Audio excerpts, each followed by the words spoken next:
Good afternoon, everybody. I just met with my national security team to discuss the situation in Iraq. We've been meeting regularly to review. The United States will continue to increase our support to Iraqi security forces.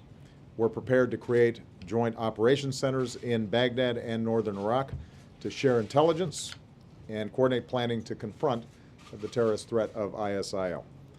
Through our new Counterterrorism Partnership Fund, we're prepared to work with Congress to provide additional equipment.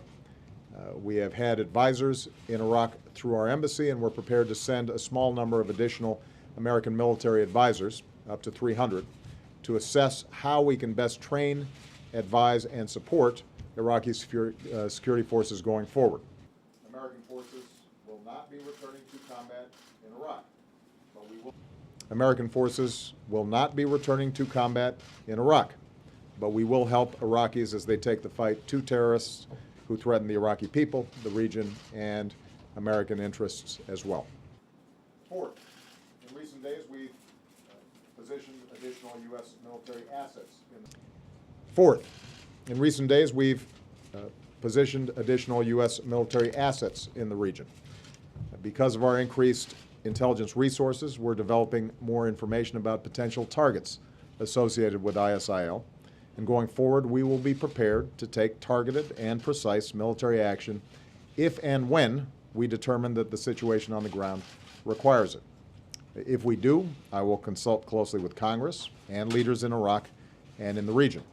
I want to emphasize, though, that the best and most effective response to a threat like ISIL will ultimately involve partnerships where local forces, like Iraqis, take the lead. Finally, the United States will lead a diplomatic effort to work with Iraqi leaders and the countries in the region to support stability in Iraq. In my direction, Secretary Kerry will depart this weekend for meetings in the Middle East and Europe. And so we've consulted with Prime Minister Maliki, and we've said that to him privately.